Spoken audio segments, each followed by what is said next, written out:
तो अगर आप लोग भी आरआरबी के लिए यानी कि रेलवे के एग्ज़ाम के लिए प्रिपरेशन कर रहे हैं तो अभी आप अपनी सब चीज़ें रोकिए और इस वीडियो को देखिए, क्योंकि इस वीडियो में हम डिस्कस करने वाले हैं बायोलॉजी के प्रीवियस ईयर क्वेश्चंस को। ठीक है, तो ये पार्ट 1 होने वाला है इस सीरीज़ का। इसमें हम 15 क्वेश्चंस डिस्कस करेंगे। ऐसे ही हम आगे और क्वेश्चंस की सीरीज़ लेते आते रहेंगे, जिसमें आपको बायोलॉजी के सारे प्रीवियस ईयर क्वेश्चंस हम लोग रिपीट कराएंगे। ठीक है, जिससे कि आपके कंसेप्ट क्लियर हो पाए और आप इजीली एग्ज़ाम को क्रैक कर पाए। तो सबसे पहला क्वेश्चन हमारे पास है कि जो हमारे कॉम्प्लेक्स कार्बोहाइड्रेट्स होते हैं, ठीक है, वो सेल वॉल को मेकअप करते हैं, वो क्या कहलाते हैं? तो जो हमारे कॉम्प्लेक्स कार्बोहाइड्रेट्स प्लांट्स की सेल वॉल बनाते हैं, सेल वॉल हमेशा आपके प्लांट सेल में होती है, उसके अंदर सेल मेम्ब्रेन होती है, कभी भी हमारे एनिमल सेल में सेल वॉल नहीं होती। ठीक है, सेल वॉल हमेशा हमारे प्लांट सेल में ही होती है। ठीक है, तो यहाँ हमारे पास ऑप्शंस हैं maltose, cellulose, sucrose and lactose. अब इसमें से कौन सा कॉम्प्लेक्स कार्बोहाइड्रेट है हमारा जो कि सेल वॉल को बना रहा है? ठीक है, तो इसका आंसर है हमारा बी, सेल्यूलोज। तो सेल्यूलोज जो होता है आपका, सेल्यूलोज एक कॉम्प्लेक्स कार्बोहाइड्रेट है जो कि सेल वॉल को बनाता है। और सेल वॉल से क्या होता है कि जो हमारा प्लांट है वो रिजिड होता है और स्ट्रॉन्ग होता है, उसको उसमें स्ट्रॉन्गनेस मिलती है, रिजिडिटी मिलती है। ठीक है, तो बेसिकली ये जो सेल्यूलोज होता है आपका, ये एक सीमेंट की तरह काम कर रहा है जो कि आपकी सेल वॉल को इंटैक्ट रखता है। ठीक है, ये आपका आरआरबी जेई में पूछा गया था 2019 में। ठीक है, चलिए चलते हैं आगे नेक्स्ट क्वेश्चन की तरफ। नेक्स्ट क्वेश्चन है हमारे पास कि जो हमारा क्लोरोफिल होता है, ठीक है, तो क्लोरोफिल जो हमारे पास होता है, क्लोरोफिल भी आपका प्लांट्स में प्रेजेंट होता है। ठीक है, जो हमारा प्लांट सेल होता है उसमें आपका क्लोरोफिल प्रेजेंट होता है। क्लोरोफिल जो होता है ये क्या करता है, ये ग्रीन कलर प्रोवाइड करता है। ठीक है, ग्रीन कलर प्रोवाइड करता है हमारे प्लांट सेल को। तो इससे क्या होता है कि जो फोटोसिंथेसिस होती है वो इसी की वजह से होती है फिर आगे। ठीक है, तो जो हमारे सेल, जो हमारा क्लोरोफिल है, इसमें पूछा जा रहा है कि इसमें से कौन सा आपके एलिमेंट होता है जिसमें जो आपके क्लोरोफिल के लिए ज़रूरी होता है, कौन सा एलिमेंट होता है इसमें से आपके क्लोरोफिल में। ठीक है, तो इसका आंसर है हमारे पास मैग्नीशियम यानी कि Mg। तो मैग्नीशियम जो होता है आपका, ये आपका ग्रीन कलर इसको इम्पार्ट करता है। ठीक है, क्लोरोफिल मॉलिक्यूल्स को ये आपका साथ में जोड़ता है, उनको स्ट्रेंथ भी प्रोवाइड करता है और हेल्प करता है उनको सनलाइट को कैप्चर करने के लिए। ठीक है, सनलाइट कैप्चर करने के लिए भी मैग्नीशियम का जो मॉलिक्यूल है वो क्लोरोफिल को हेल्प करता है। ठीक है, ये क्वेश्चन कई बार एग्जाम में पूछा जाता है और इसको लेके बच्चे कंफ्यूज हो जाते हैं। आप ध्यान रखिएगा कि ये मैग्नीशियम होता है, ना कि आयरन, कैल्शियम या एल्यूमिनियम, और कुछ नहीं होता, सिर्फ मैग्नीशियम होता है।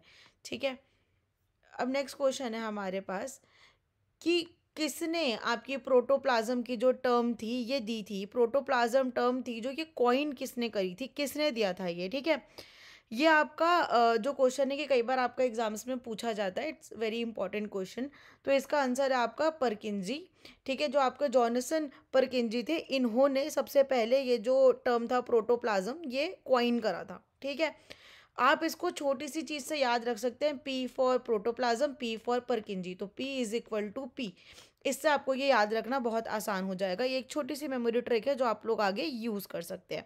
ऐसी छोटी छोटी जो मेमोरी ट्रिक्स हैं ये मैं आगे और आपको बताती रहूँगी, जिससे कि आप लोगों के जो डाउट्स हैं वो क्लियर होते हुए चलें। ठीक है, नेक्स्ट है हमारे पास अब क्वेश्चन, नेक्स्ट क्वेश्चन है हमारे पास कि जो कल्टीवेशन होता है, ठीक है, ऑफ हाई वैल्यू क्रॉप्स जैसे कि वेजिटेबल्स हो गए या आपके फ्रूट्स हो गए, फ्लावर्स हो गए, उसको हम क्या बोलते हैं? मतलब कि जो हम हाई वैल्यू क्रॉप्स का आपका कल्टीवेशन कर रहे हैं, कल्टीवेशन करने का मतलब क्या है कि हम उनको उगा रहे हैं। कल्टीवेशन का मतलब है उनको उगा रहे हैं। जो हाई वैल्यू क्रॉप्स होती हैं हमारी, जैसे कि हमारी वेजिटेबल्स हो गई, फ्रूट्स हो गए, फ्लावर्स हो गए, जिनसे हमें वैल्यू हाई मिलती है, जो हमें खाने के लिए भी चाहिए होते हैं, तो इनको हम क्या कहते हैं? ये जो आपका कल्टीवेशन होता है इसे क्या कहलाते हैं? ठीक है, तो ये होता है आपका हॉर्टिकल्चर। ठीक है, जो हॉर्टिकल्चर होता है आपका, हॉर्टी का मतलब होता है गार्डन, ठीक है, और कल्चर का मतलब होता है उगाना। तो हॉर्टिकल्चर जो है आपका, ये इसका करेक्ट आंसर है। क्यों? क्योंकि जो वेजिटेबल्स है, फ्रूट्स एंड फ्लावर्स है, ये हमारी गार्डन आपकी गार्डन क्रॉप्स होती हैं, गार्डन वेजिटेबल्स होती हैं, ठीक है, इन्हें आपके गार्डन क्रॉप्स बोला जाता है, इसलिए ये आपका हॉर्टिकल्चर के अंदर आती है, ठीक है। नेक्स्ट क्वेश्चन है हमारे पास, the study of cell is called, मतलब कि जो सेल्स की स्टडी है, सेल्स की स्टडी का मतलब क्या हुआ कि भाई जो हम सेल को पढ़ रहे हैं, ठीक है, जो हम सेल्स को पढ़ रहे हैं उसको हम क्या बोलते हैं, ठीक है। ये जो क्वेश्चन है ये आपका 80% एग्जाम्स में पूछा ही पूछा जाता है, ठीक है, और ये आपकी हर बायो की बुक में दिया हुआ होता है, इट इज़ दैट इम्पॉर्टेंट। अगर आप बायोलॉजी पढ़ रहे हैं तो इसका आंसर आपको ज़रूर पता होना चाहिए ही चाहिए, ठीक है। इसका आंसर है हमारे पास में साइटोलॉजी, ठीक है। साइटोलॉजी क्या हुआ आपका, साइटो मने होता है सेल, साइटो मने होता है आपका सेल, एंड लॉजी मने होता है आपका स्टडी, ठीक है। तो इस चीज़ से आप इसको याद रखिएगा, ये इसका ब्रेक डाउन है। साइटोलॉजी यानी कि आपकी सेल्स की स्टडी, जब सेल्स को हम बहुत ज़्यादा डीप लेवल पे जाके पढ़ते हैं, उनके बारे में एक एक डिटेल पढ़ते हैं, तो उसको हम साइटोलॉजी बोलते हैं, जो कि आपकी सेल्स की स्टडी होती है, ठीक है। अब नेक्स्ट है हमारे पास में आपका वर्टिकल्चर, जो आपका विटिकल्चर होता है ये क्या होता है, ठीक है। तो विटिकल्चर हमें पूछा जा रहा है कि भाई ये क्या होता है आपका, इसको क्या बोलते हैं, ठीक है। तो इससे हमें ये तो समझ में आ रहा है कि किसी चीज़ को कल्टीवेशन करने की बात हो रही है, क्योंकि यहाँ कल्चर है, यानी कि किसी चीज़ को ग्रो करने की, उगाने की, उसको कल्टीवेट करने की, उसको कल्टीवेट करने की बात हो रही है, क्योंकि यहाँ पे कल्चर आ रहा है, ठीक है। अब विटिकल्चर जो होता है ये आपका ग्रेप्स का कल्टीवेशन होता है। जो विटी होता है ये ग्रेप्स का लैटिन का नेम होता है, लैटिन में ग्रेप्स को विटी बोला जाता है, ठीक है। तो इसलिए ये जो आंसर है आपका इसका है ग्रेप्स का कल्टीवेशन, ठीक है। अब नेक्स्ट क्वेश्चन है हमारे पास में कि the science that deals with the relationship of various organisms with their environment is known as, मतलब कि ऐसी साइंस जो कि डील करती है ऑर्गेनिजम्स के रिलेशनशिप विद देयर एनवायरनमेंट, मतलब कि अगर जंगल में आपके कोई जीव जंतु रह रहे हैं, ठीक है, आपके कोई जीव जंतु वहाँ रह रहे हैं, तो उनका जो रिलेशनशिप है इस पर्टिकुलर एनवायरनमेंट के साथ में, उसकी हम साइंस को क्या कहते हैं, ठीक है। तो इसका हमारे पास एक बहुत सीधा साधा सा आंसर है, इसको हम आपका इकोलॉजी कहते हैं, ठीक है। जो इकोलॉजी आपकी होती है ये आपकी स्टडी होती है of relationship of various organisms with their environment, ठीक है। इसको आप याद कैसे रख सकते हैं कि जो आपकी इको है, इको का मतलब हो गया आपका होम, ठीक है, इको का मतलब हो गया आपका होम, ठीक है, एंड लॉजी का मतलब हो गया स्टडी।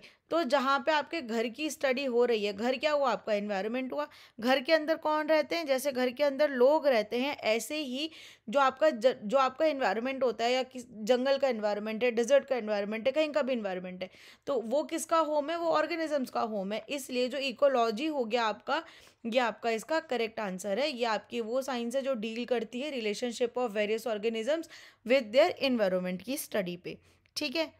इसको आप ऐसे याद कर सकते हो। और दूसरा तरीका क्या है कि इको को आप इन्वायरमेंट से लिंक कर सकते हो अपने माइंड में, कि इको मने इन्वायरमेंट, तो इससे भी आप इसको ध्यान में रख पाओगे, ठीक है। नेक्स्ट क्वेश्चन है हमारे पास कि the study of haematology is related to.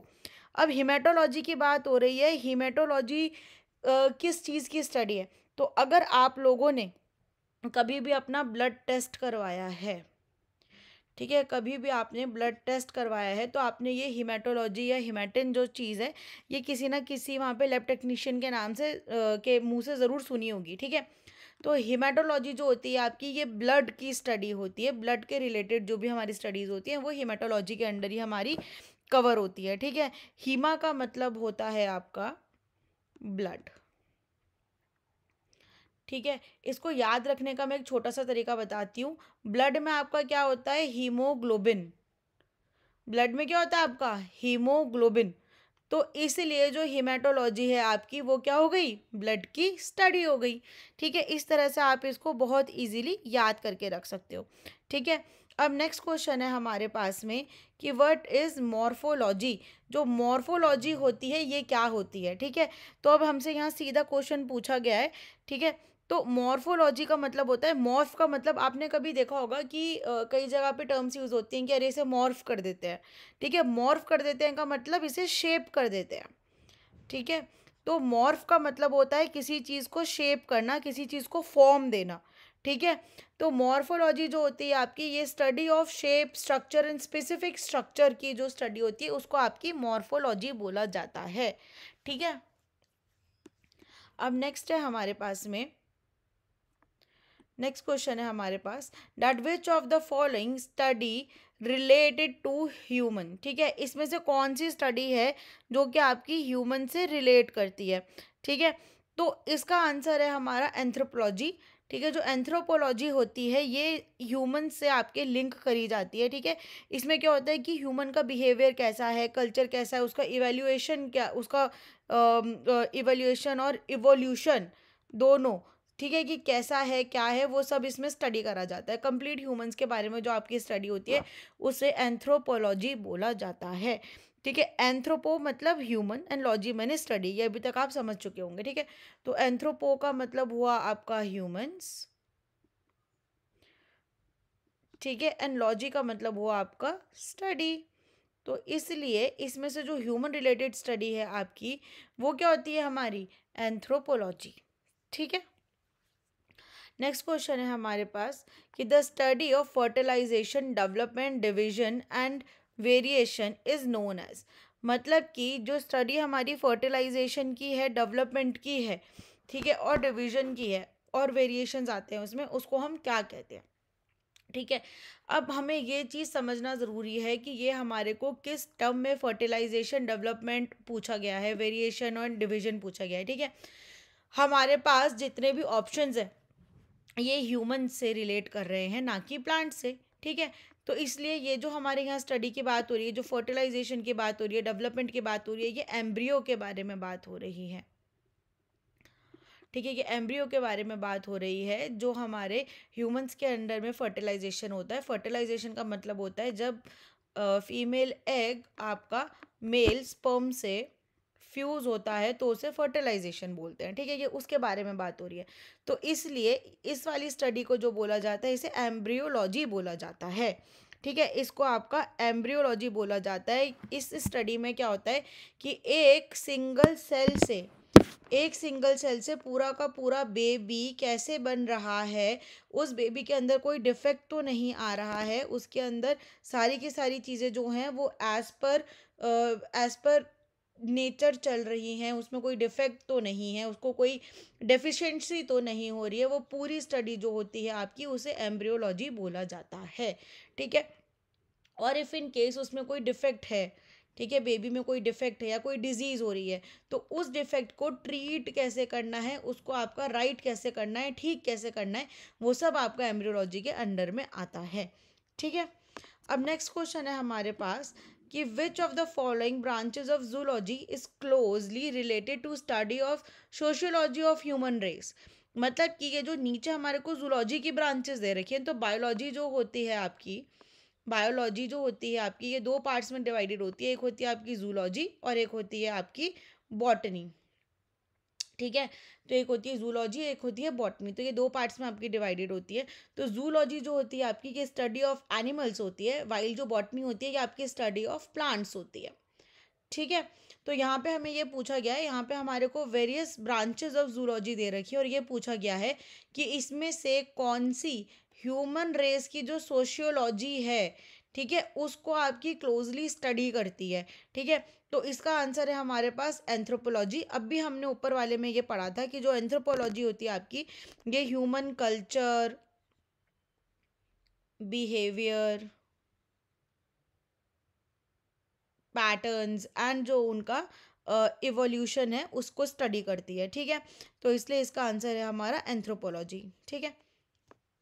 Next question है हमारे पास में, the study of disease in plants and the way in which plants resist और cope with the infection is called, ठीक है। अब ये जो क्वेश्चन है हमारा ये हमारा बॉटनी का क्वेश्चन है, ठीक है। क्यों? क्योंकि ये प्लांट्स की स्टडी के बारे में बात कर रहा है। अब यहाँ हमें ये पूछा गया है कि भाई प्लांट्स में डिजीज, अब जैसे इंसानों में डिजीज होती है ना, ऐसे ही आपके जो प्लांट्स होते हैं उनमें भी आपकी डिजीज़ होती है, ठीक है, उनको भी वेरियस काइंड ऑफ डिजीज़ हो जाती हैं।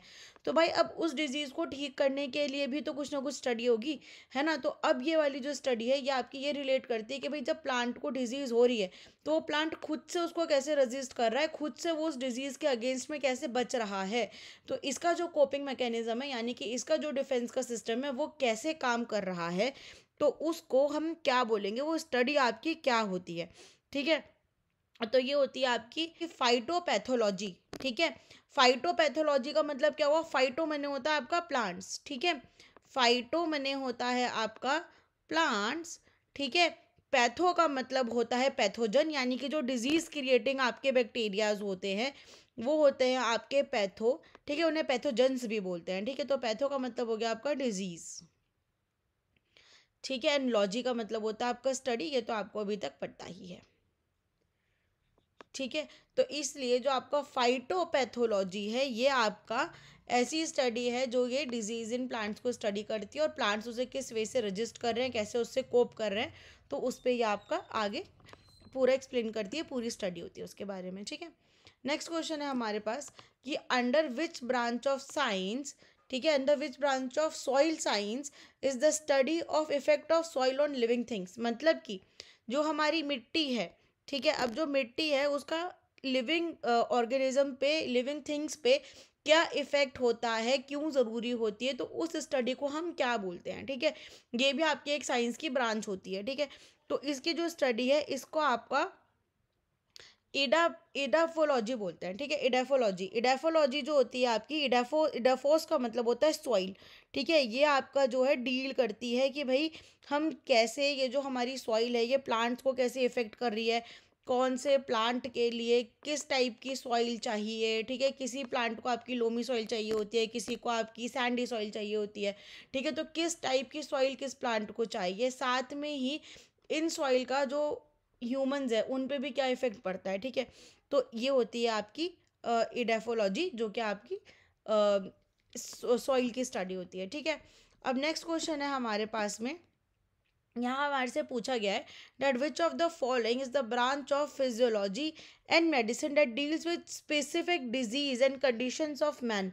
मतलब कि ऐसी कौन सी हमारी फिजियोलॉजी की ब्रांच है और मेडिसिन की ब्रांच है, यानी कि जो हम दवाइयों के बारे में पढ़ते हैं, जो हमारे डॉक्टर्स पढ़ते हैं, तो ऐसी कौन सी ब्रांच है जो डील करती है स्पेसिफिक डिजीज़, ठीक है, स्पेसिफिक जो डिजीज़ हो रही हैं उनके बारे में आपके बात करती है किसी, और कंडीशन ऑफ मैन मतलब कि स्पेसिफिक जो सिर्फ मेल्स में हो रही है, ठीक है, सिर्फ मेल्स में जो डिजीज़ होती हैं उन डिजीज़ और कंडीशंस के बारे में बात करती है, ठीक है।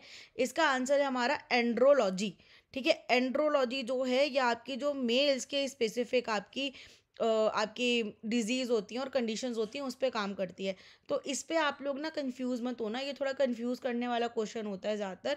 एंड्रोलॉजी जो है आपकी, ये आपकी मेंस के स्पेसिफिक जो डिजीज़ और कंडीशंस है उनसे आपकी लिंक्ड होती है, ठीक है। स्टडी ऑफ मेल डिसऑर्डर्स भी इसको बोला जाता है। अगर कहीं पे आपका मेल डिसऑर्डर लिखा आया, ठीक है, तो उसका आंसर भी आपका एंड्रोलॉजी ही होगा, इस चीज़ का आप ध्यान रखना, ठीक है। तो बच्चों आज की क्लास के लिए बस इतना ही, मिलते हैं आपसे अगली क्लास में, तब तक आप इस क्लास को लाइक, शेयर एंड हमारे चैनल को सब्सक्राइब ज़रूर कीजिएगा। अगर कोई चीज़ आपको मिसिंग लगी हो या किसी चीज़ के बारे में आपको डिटेल में इंफॉर्मेशन चाहिए तो नीचे कमेंट ज़रूर कर दीजिएगा। मिलते हैं आपसे अगली क्लास में। Thank you so much for your time.